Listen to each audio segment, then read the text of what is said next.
Hello, Finance 2205 personal finance students. How are you doing? It's been all of spring break and now you've finished your week back, and so we've hit the ground running again, haven't we? And now we got a little bit of an uphill slope and before we start into the final part of the semester. So you've invested a lot of work, you've done a lot of really good things, and you don't want to lose that investment. So keep your energy and keep your focus very strong. Okay, you can do it. Okay, so I wanted to tell you a couple things. One is the grades are posted for your Chapter 7 discussions. Okay, where you talked about bankruptcy, and very, very, very good work. No, is that right? Oops, which one was it? I think it was Chapter 7. Yeah, is that that was due the 27th. Yeah, so that one is posted. In my enthusiasm to get back and really hit the ground, as we say, I think I've also already done Chapter 9. So you just have a little ways to go, because look at that. These were due the 27th. Look at what you have remaining. Chapter 10, Chapter 11, Chapter 12, Chapter 18. That's only a couple chapters. 1, 2, 3, 4 more chapters. You are ticking them off and counting them down. Okay, so keep that up. You're just doing so good. I want you to just know how the end is in sight, right?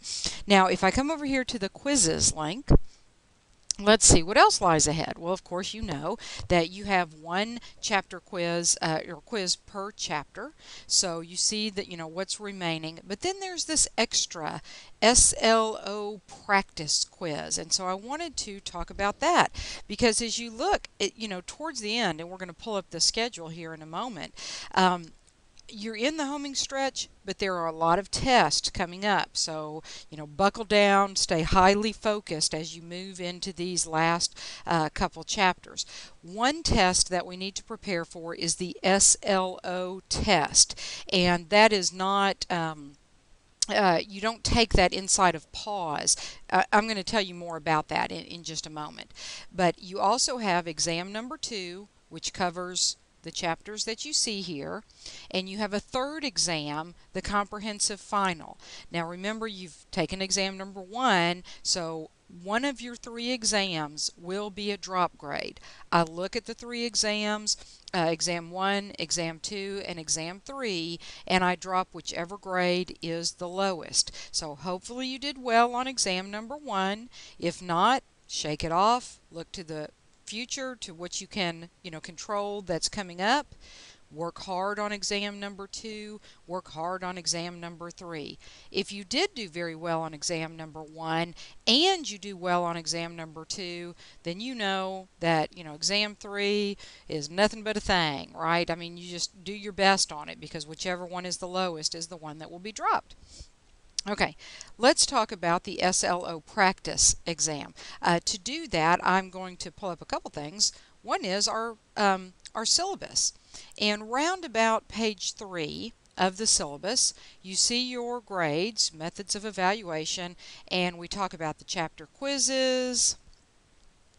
Oops, talk about any writing assignments that we have there, right? And then here we go, and that's the discussion board. And then here we come down to the SLO quiz. Now, this quiz cannot be dropped. You have a lot of drop grades, a quiz drop grade, a discussion drop grade, all these drop grades. But the quiz cannot be dropped. The SLO quiz cannot be dropped. So make sure you're really planning for this. That being said, hopefully it's straightforward. It's 15 questions, it's multiple choice, it's a standardized quiz that any section of Finance 2205 at our college would participate in. Okay, now notice this, it says you have a study tool that is a pause quiz. I just showed it to you, but I'm going to show it to you in more detail. Study tool that is the pause quiz, but the actual quiz is offered in the My Southwest system. Now listen. Your previous quizzes were 10 points, right? Look at that, 10 points. And you had a drop grade and all this kind of stuff. But this is different. This SLO quiz is different. It's 15 questions. That's not bad, but those questions are 3 points each for a total of 45 points. It's mandatory. It's required by the college. You need to take it. I don't think that, it's you're going to experience pain while you take it. I think this is a very doable thing. It is comprehensive. It goes, over every chapter that we've covered, these 15 questions. Well, when I say comprehensive, remember at the beginning of the syllabus, let me go up here, we talk about the student learning objectives. This is at the top of the syllabus. And we say you're going to learn a lot in this course, but there are 5 things that no matter who teaches the course, no matter who finishes the course, what student finishes the course, there are 5 areas that this student needs to demonstrate mastery of. They need to identify personal financial planning documents, identify differences in job cost and career cost, and you can read those. These are the 5 areas that are tested in the SLO Student Learning Objectives Quiz. Okay, so if it's 15 questions, then you can, figure out that 3 questions, multiple choice, are asked about each one of those objectives. Okay, so this is a mandatory quiz. Now, how do you study for this? It's 45 points. How do you prepare? Well, I'm going back to the pause system. You use this SLO practice test, right?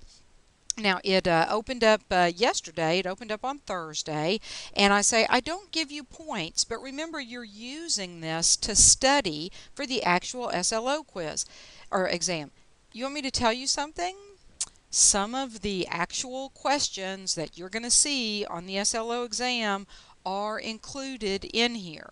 This quiz draws questions from a pool of questions, so they're randomized. The questions are randomized. They come from a pool, but as you keep taking this and keep doing the quiz, you're probably going to see the actual questions. Notice that you have unlimited attempts. So you can use this, and this is my point, you can use this to study. Okay, and you can kind of read about it, go through, start the quiz, all that kind of stuff. Okay, so I wanted to give you that information, and then I wanted to show you where to get information for the real SLO exam. It will open at the end of the semester, the very last week, right? So how do you find out the detailed instructions? Folks, you have got to be reading this content area. Some of you are not, and as online students, that is not acceptable. You have got to be reading because this is how we communicate with you. You're not attending a class, so we can't talk to you in the middle of the classroom. So you come over here to content, scroll down, look, there's exam 1. Look at all that work you did. There's chapter 7, chapter 9, chapter 10, and I told you that the real thing, the real SLO required exam comes later in the semester, almost at the end. So at this point, I chose to give you the instructions. So let's go ahead and look at the instructions. Okay, now so here they are.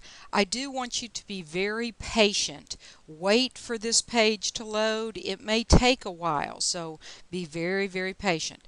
Okay, so here I'm giving you an overview. I expect you to read this. I'm not going to read it to you on this video. That would just kind of take up a lot of time. Oops. I see I have the date, the old date. I will update that. I need to wait until we know when the exam will actually be made available. Remember that this is the SLO exams. Any business class that you are taking, like accounting or economics or marketing or management, we all take an SLO exam for that particular class. So this is a college administrated thing. So I'll wait until I get that information and then I'll make that available to you. Obviously it's not going to be in December, but you can get an idea. It's open notes, it's open book, you're expected to work alone. You're going to copy and paste this link into a new browser window because you're going to take it in the SLO system. People say, what does the icon look like? There it is, SLO for Student Learning Objective.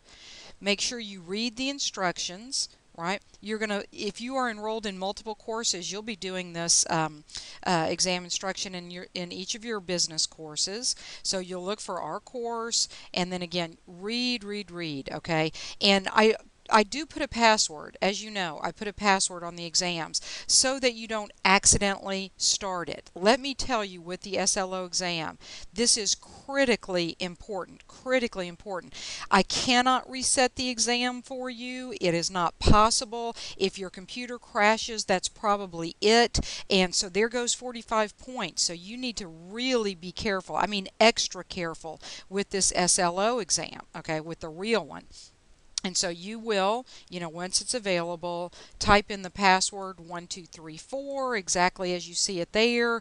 For any of your classes, please know that the password for the SLO exam is case sensitive, right? I've already told you it's going to be 15 questions. They're 3 points for me in my class, in our class. There are 3 points each, but the exams are always 15 multiple choice questions.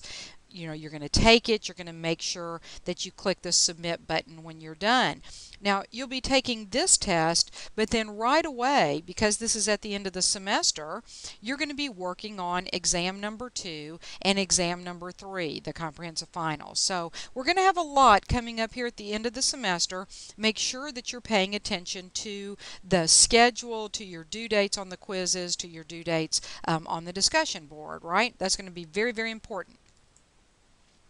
Now, I want to talk to you also about extra credit, because as we, think about the end of the semester, you've got a couple chapters left, so, don't get too far ahead of yourself, okay? But people start to think about extra credit, and I have not added this yet, but I'm going to. In the Dropbox, you already see 2 extra credit opportunities. We've talked about that you can participate in a service learning project. There are always new projects coming in. I really encourage you to check those projects out. So really think about that.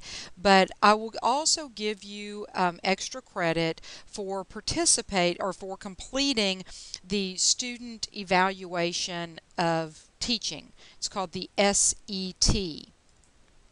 So when I say SET, Student Evaluation of Teaching, I will give you bonus points. Now, this is what I do. I give you 5 bonus points, but it must be, boy, let me emphasize this, for each and every single class for which you are enrolled. If you complete the evaluation only for my class, 0 points, okay? You complete that SET for each and every class that you are enrolled in. Take a screenshot. Okay, I'll give you a video, a link to a video that will show you how to do that if you're not familiar with it, and then submit that into the pause Dropbox. Now, I've not yet put the instructions out there. I will be doing that shortly after I email you this video, but I wanted to make sure I had the opportunity to talk to you first. So make sure you follow those instructions, because you can earn 5 bonus points, and I think that will be wonderful. Okay, so we're in the homing stretch, but you have the tools. You have your syllabus, which tells you about, let me go back down, which tells you about, the grades that you're going to be earning and your drop grades and things like the SLO quiz and your exams and all that, as well as some extra credit, including a section on how do I calculate my grade, always of interest at this point in the semester.